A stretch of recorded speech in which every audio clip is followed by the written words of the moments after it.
Flamecharm is a high damaging attunement that can take a Deepwoken player far if utilized properly. Hi, I'm Spiders, a top 250 Deepwoken player, and in this video I'll be going over the best flame launcher loadouts in Deepwoken. Let's get into it.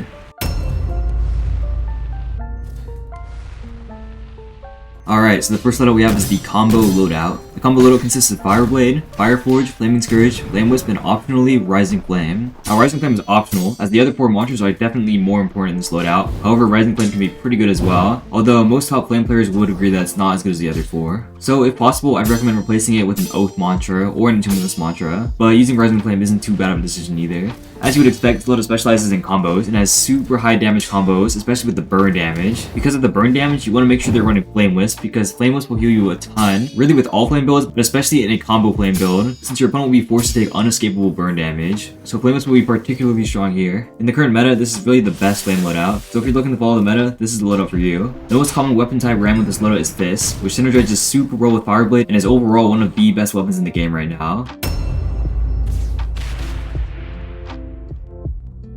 Next loadout we have is Mage, which runs Fireblade, Fireforge, Fire Palm, Ashlam, and Flaming Surge. To use this loadout effectively, you want to have a skirmisher type playstyle. This loadout has lots of long range mantras, and because most of the time it's avoiding parry trading, it's the best loadout for high ping players. This loadout is good for people who like using slide casting PvP a lot, since with Flame you can get Warding Radiance, which makes sure that you're always moving and hard to catch for your opponent. The most common weapon type used in these builds is the Hero Blade of Flame, since you're really relying on your monsters for damage, instead of M1s.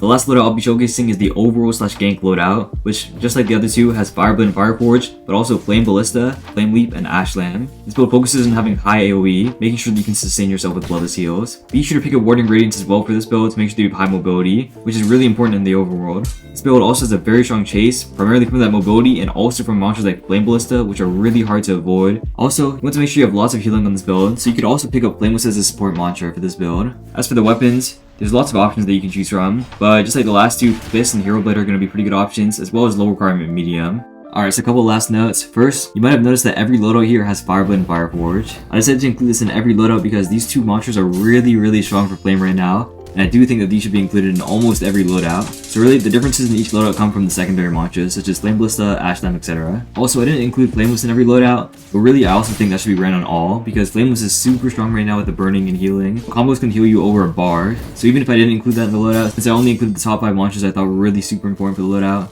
Flame Wisp can really be run on everyone, so keep that in mind. Also, while I usually only stick to making videos on Gale, as that's my main attunement, as a top 250 Deepwoken player, I still do have a pretty good understanding of Deepwoken PvP as a whole, including other attunements as well, so I thought this would be helpful for some people as well. Also, I do have over 100 hours on this Flame build alone, so it's not like I'm inexperienced with Flame either. Although, of course, I'll keep making Gale videos after this. Thanks for watching and subscribe for more top Deepwoken content. See you in the next one.